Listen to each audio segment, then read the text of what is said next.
Baik, assalamualaikum warahmatullahi wabarakatuh. Alhamdulillah kita masih diberi kesehatan dan kemudahan di dalam memahami materi pelajaran, khususnya adalah kimia. Kali ini di video yang keempat untuk materi redox saya akan menyampaikan materi berjudul tata nama senyawa poliatom. Jadi ini adalah video kelanjutan daripada video yang kemarin yang membahas tentang tata nama senyawa kimia ya. Saya mulai dari peta konsepnya untuk tata nama kimia. Nah, ini untuk senyawa biner kemarin sudah saya sampaikan, sudah saya jelaskan ya. Sekarang yang akan saya sampaikan adalah senyawa poliatom, ini tata namanya bagaimana. Nah, kita lihat dulu bahwa senyawa poliatom itu terbagi menjadi tiga, yaitu senyawa poliatom ionik, kemudian senyawa poliatom asam, dan senyawa poliatom basa. Ini adalah yang nanti di video ini akan saya sampaikan, akan saya kupas ya. Langsung aja kita masuk ke senyawa poliatom. Jadi senyawa poliatom ionik ini ada beberapa macam. Ini contohnya ya yang ada di tabel ini. Ion poliatom, ini rumus ion poliatomnya, dan ini nama ionnya. Nah, untuk senyawa poliatom ini ya, karena bermuatan dia nanti bisa berikatan dengan atom-atom yang lain, baik dalam bentuk atom ataupun molekul ya. Dia berikatan dengan satu atom ataupun beberapa molekul yang lain atau senyawa yang lain. Nah, misalkan NH4+ ketemu dengan Cl menjadi NH4Cl, Cn- ketemu dengan Na menjadi NaCN ya. Dan bisa juga misalkan adalah ini nih, CO3 2- ya, ketemu dengan logam Na menjadi Na2CO3. Nah, ini satu contohnya. Nah, untuk nama daripada ion tersebut adalah ini NH4+, nama ionnya adalah amonium, Cn- adalah cyanida, NO2- namanya nitrit, NO3- namanya nitrat, dan seterusnya. Ini harus dihafalkan ini supaya nanti di dalam tata namanya mengikuti aturan ini ya. Nah, ini adalah yang di bagian kanan contoh senyawa netralnya yang tadi ketika masih dalam bentuk ion itu sudah berikatan dengan atom yang lain sehingga dia netral. Nah, ini Na4Cl maka namanya amonium klorida, NaCN namanya natrium cyanida, NaNO2 namanya natrium nitrit, dan seterusnya ya. Nah, nama-nama ini seperti apa dan bagaimana kok bisa menjadi tata nama seperti ini? Nah, selanjutnya akan saya sampaikan tentang bagaimanakah cara pemberian namanya. Untuk senyawa poliatom asam ya, ini adalah jika unsur non-logam yang hanya membentuk satu senyawa itu diberi akhiran -at. Oke, untuk senyawa poliatom asam. Poliatom asam ini berarti senyawa yang lebih dari 2 atom atau unsur itu yang bersifat asam. Saya ulangi, yang bersifat asam ini karena dia mengandung hidrogen di sini, maka diberi nama poliatom asam ya. Jika unsur non-logam yang hanya membentuk satu senyawa itu diberi akhiran -at. Contohnya H2CO3 itu diberi nama asam karbonat. Nah, ya tadi kan. Nah, kemudian ada H2NO HNO2, HNO3. Nah, ini tadi diberi nama asam nitrit, asam nitrat, kan begitu ya.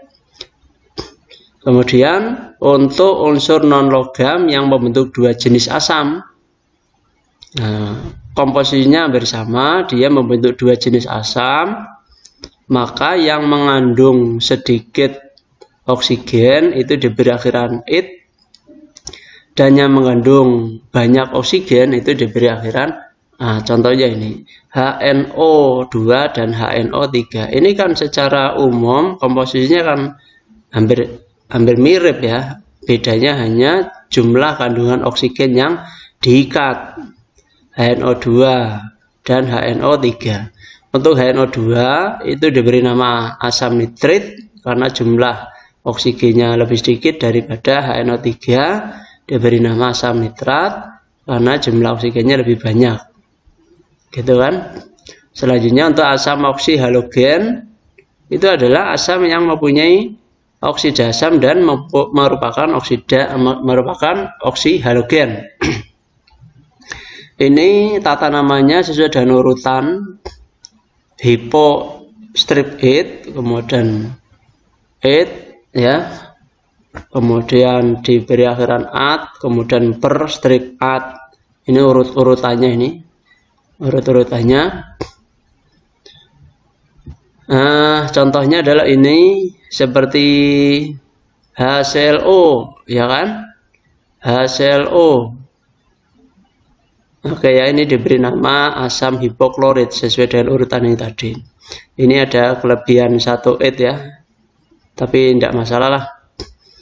Kita terapkan di sini HClO itu diberi nama asam hipoklorit karena jumlah O-nya lebih sedikit. HClO2 ini diberi nama asam klorit. Ya, lebih tambah 1 lagi menjadi HClO3 diberi nama asam klorat. HCl4 paling tinggi sendiri diberi nama asam perklorat. Jadi sesuai dengan urutan ini tadi. Oke ya. Jadi ini harap dipahami betul, harap dimengerti betul supaya tidak kebalik-balik ini. Supaya tidak kebalik-balik ya. Kemudian selain nama depan asam, ini juga apa tadi ya? Apabila unsur utamanya di sini adalah Cl ini ya, dia memiliki lebih dari 1 bilangan oksidasi, maka seperti biasa aturannya diberi angka Romawi. Jadi selain HClO namanya asam hipoklorit, itu diberi nama asam klorat dalam kurung Romawi 1. Ini menunjukkan Cl-nya itu bilangan oksidasinya adalah 1. Ya kan? Kemudian HClO2 ini selain asam klorit, ini diberi nama asam klorat. Angka Romawinya 3. Jadi Cl pada HClO2 ini kalau dihitung ketemu bilangan oksidasinya itu sama dengan 3. HClO3 selain nama asam klorat ini diberi nama asam klorat 5 dan seterusnya ya. Ini harap dipahami betul. Selanjutnya adalah saya sampaikan untuk senyawa poliatom basah. Ini bagian terakhir di video ini. Jadi jika logamnya mempunyai biloks tunggal, maka penamanya adalah nama logam diikuti hidroksida. Jadi ini ya. Kita lihat untuk LiOH. Li ini kan golongan 1 ya. Iya, golongan 1. Karena golongan 1 maka jumlah bilangan oksidasinya hanya 1 jenis, yaitu +1. Maka tata namanya ya langsung nama logamnya yaitu lithium, kita akhiri dengan OH-nya adalah hidroksida. Begitu juga dengan CaOH 2 kali ya. Nah, ini diberi nama kalsium hidroksida. Jadi kesimpulannya bahwa jika logamnya ini adalah memiliki hanya 1 jenis bilangan oksidasi, 1 jenis ya, bisa +1 saja, bisa +2 saja, pokoknya 1 jenis. Ini namanya langsung aja nama logam dan diakhiri nama hidroksida, itu saja sudah. Nah, beda dengan ini jika atom pusatnya atau logamnya itu memiliki lebih dari 1 jenis bilangan oksidasi, maka seperti biasa diberi angka Romawi sesuai dengan biloknya itu. FeOH 2 kali berarti besi 2 hidroksida. Kan hitungnya seperti kemarin itu sudah saya sampaikan ya. Fe harga OH-nya itu -1 kali 2 berarti -2 pindah ruas itu menjadi +2 sehingga besi 2 hidroksida. Begitu juga dengan FeOH3 kali ini OH-nya -1 kali 3 berarti -3, pindah ruas plus 3, jadi namanya besi 3 hidroksida. Demikian ya yang bisa saya sampaikan. Mudah-mudahan materi tata nama polyatom ini bisa dipahami, bisa dimengerti. Selalu semangat belajar. Ada kurang lebihnya minta maaf. Saya akhiri. Assalamualaikum warahmatullahi wabarakatuh.